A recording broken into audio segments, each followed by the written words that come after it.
Oke, Bismillahirrahmanirrahim. Assalamualaikum warahmatullahi wabarakatuh. Ibu dan Bapak sekalian, selamat pagi untuk semuanya. Salam sejahtera buat kita semuanya. Satu pesan saya, Ibu dan Bapak sekalian, jangan lupa bahagia. Ya, Ibu dan Bapak sekalian, tentu saja kita sudah melampaui beberapa materi yang sudah kita lalui beberapa hari yang lalu.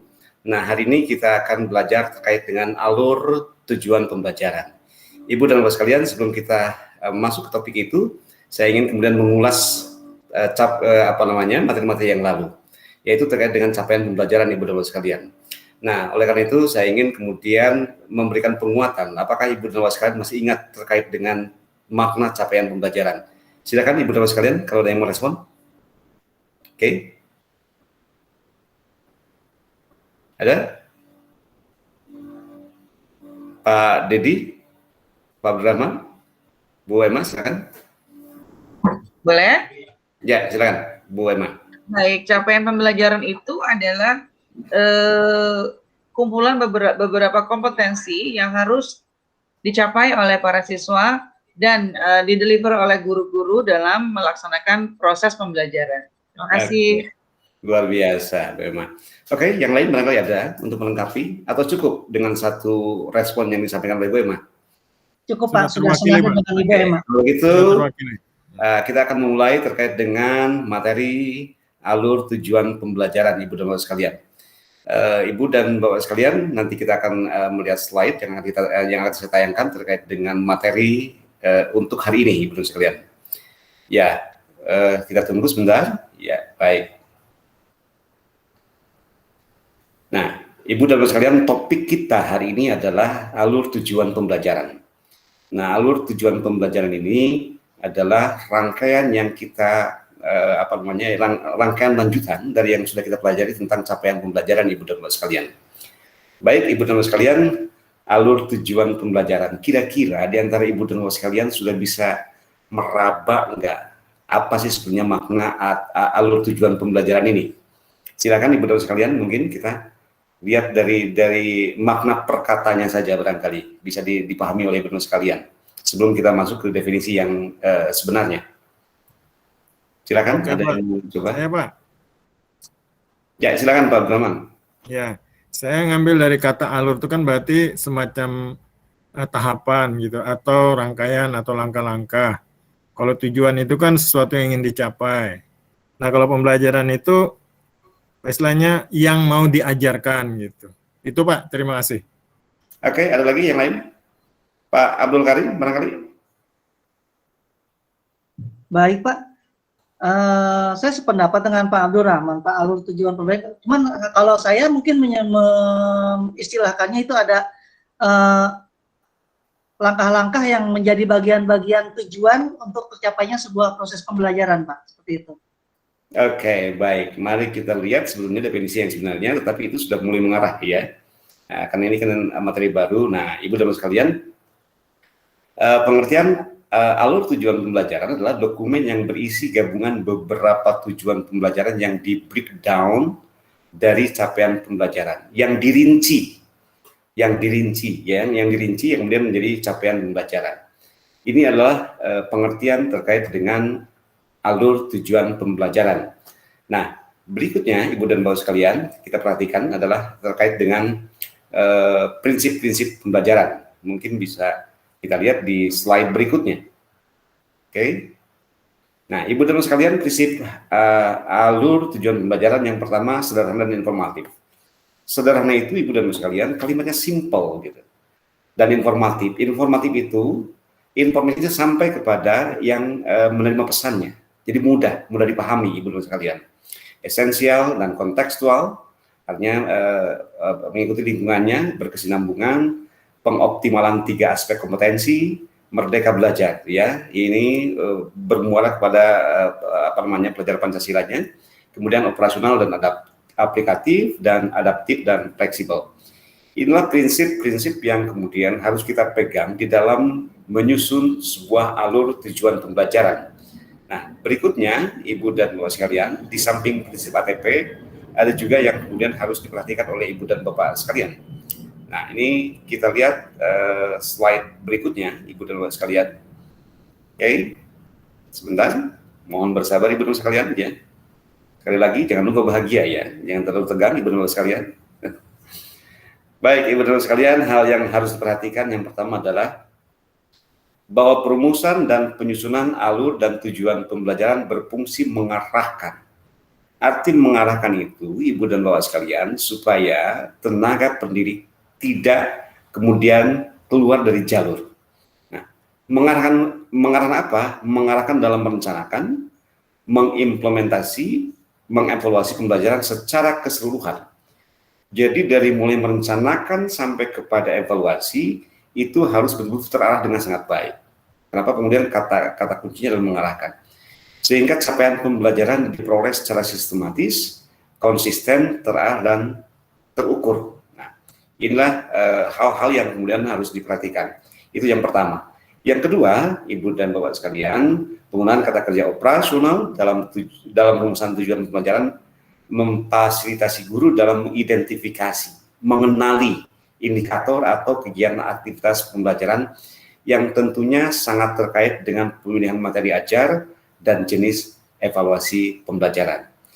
Dua hal inilah harus menjadi kata kunci bagi Ibu dan Bapak sekalian untuk bisa diperhatikan di dalam pembuatan atau penyusunan alur tujuan pembelajaran Ibu dan Bapak sekalian. Nah, yang berikutnya adalah Ibu dan Bapak sekalian, kita lihat langsung kepada contoh daripada capaian alur tujuan pembelajaran Ibu dan Bapak sekalian.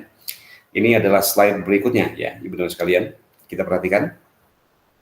Nah, Ibu dan Bapak sekalian, ini adalah contoh alur tujuan pembelajaran SMP kelas 7 dulu termasuk ke dalam fase D ya Ibu dan Bapak sekalian. Capaian pembelajaran ini isinya sudah firm gitu ya. Artinya ini adalah merupakan bagian daripada yang secara sentralistik didesain oleh Kemdikbud. Jadi tinggal kita copy paste kemudian kita masukkan saja. Contohnya adalah peserta didik menggunakan bahasa Inggris untuk berinteraksi dan saling bertukar ide, pengalaman, minat, pendapat, dan pandangan dengan guru, teman sebaya, dan orang lain dalam berbagai macam konteks familiar yang formal dan informal. Dengan pengulangan dan penggantian kosakata, pelajar memaknai ide utama dan detail dan relevan dari diskusi atau presentasi mengenai berbagai macam topik yang telah familiar dan dalam konteks kehidupan di sekolah dan di rumah. Mereka terlibat dalam diskusi, misalnya memberikan pendapat, membuat perbandingan, dan menyampaikan referensi. Mereka menjelaskan dan memperjelas jawaban mereka menggunakan struktur kalimat dan kata kerja sederhana. Inilah yang dimaksud capaian pembelajaran. Nah, kalimat ini semuanya Ibu dan Bapak sekalian itu tidak bisa dirubah. Karena ini merupakan bagian daripada yang sudah diturunkan oleh Kemdikbud kepada kita semuanya. Nah, dari ini semuanya Ibu dan Bapak sekalian kemudian kita turunkan lagi menjadi tujuan pembelajaran. Nah, tujuan dari mana kalimat-kalimat ini? Kalimat-kalimat ini sebetulnya kita harus mampu menganalisis dari capaian pembelajaran. Ini adalah breakdown-nya. Hanya bisa dibuat menjadi beberapa tujuan pembelajaran. Dalam contoh ini, Ibu dan Bapak sekalian, kita membuat 3. Yang pertama, peserta didik mampu berinteraksi dengan saling bertukar ide dengan guru, dengan teman sebaya, dan orang lain secara formal maupun informal. Yang kedua, peserta didik mampu berpendapat dengan menggunakan struktur kalimat dan tata kerja sederhana. Dan seterusnya sampai dengan tujuan pembelajaran yang ketiga. Inilah sebetulnya contoh alur tujuan pembelajaran untuk SMP kelas 7 di fase D. Nah, Ibu dan Bapak sekalian, itulah alur tujuan pembelajaran yang kita bicarakan, merupakan topik kita hari ini. Ini sebenarnya rangkaian daripada topik yang sebelumnya terkait dengan capaian pembelajaran.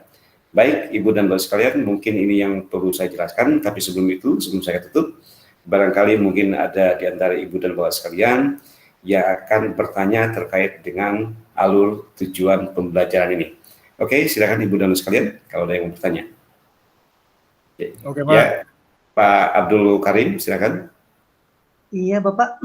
Ada yang menarik tadi, perlu penjelasan lebih lanjut tentang prinsip, Pak. Salah satunya adalah pengoptimalan 3 aspek kompetensi. Saya masih kurang itu, Pak. 3 kompetensi yang dimaksud itu apa? 3 aspek itu. Terima kasih, Pak. Tiga aspek kompetensi sebenarnya ini sudah merupakan suatu hal yang biasa buat kita semuanya. Yang di beberapa waktu yang lalu, kurikulum yang lalu itu kita mengenal adanya tentang pemahaman, kemudian keterampilan, dan sikap. Itu yang dimaksud dengan tiga kompetensi. Terima kasih Pak Abdul Karim. Baik Pak, terima kasih. Selanjutnya ya Pak. Ya, silakan Pak Abdurrahman. Oke, tadi di slide 2 kalau nggak salah, di slide 2 itu ada pengertian Pak ya, pengertian. Lalu di situ tadi bla bla bla ada kata breakdown. Ya. Nah, kata breakdown itu apa sih Pak maksudnya kata breakdown kalau kita hubungkan dengan alur tujuan pembelajaran itu? Terima kasih. Breakdown itu dirinci dari hal yang besar kemudian menjadi hal-hal yang kecil gitu ya, dirinci. Jadi bagian-bagian yang besar itu kemudian diterjemahkan menjadi bagian-bagian kecilnya. Itu adalah breakdown. Mungkin itu baru. Ada yang mau menambahkan mungkin Pak Abdullah atau Pak Dedi, Bu Emma, atau cukup? Cukup Pak. Oke, terima kasih. Baik Ibu dan Bapak sekalian, kalau sudah cukup, sebelum kita memasuki kerja kelompok, saya ingin mengingatkan bahwa kerja kelompok takut belum bisa bertukar pasangan, gitu Ibu dan Bapak sekalian. Tetap kelompok-kelompok yang seperti kemarin, 2 kelompok, dan itu harus kemudian kita Ibu dan Bapak sekalian akan diskusikan terkait dengan alur tujuan pembelajaran. Namun sebelum itu Ibu dan Bapak sekalian, saya ingin memberikan satu pertanyaan saja Ibu dan Bapak sekalian. Karena ini adalah pelajaran bahasa Inggris, saya ingin Ibu dan Bapak sekalian bisa menerjemahkan kalimat ini Ibu dan Bapak sekalian ya. Arti daripada kalimat ini, bukan menerjemahkan, arti daripada kalimat ini. Saya ingin dalam konteks lisan saja Ibu dan Bapak sekalian ya. What is the meaning the end of the world? Ada yang tahu Ibu dan Bapak sekalian? What is the meaning the end of the world? Oh, Okay. What is the meaning of the end of the world? Ya, oke. Akhir dari dunia, kiamat dong. Oke, ada lagi? Oke, jawabannya adalah D, sekalian. Di. Dari kata world, ya, what is the meaning the end of the world, ya. Jadi akhir kata daripada world, dunia itu adalah D. Oke, sekalian silakan untuk berdiskusi, setelah berdiskusi.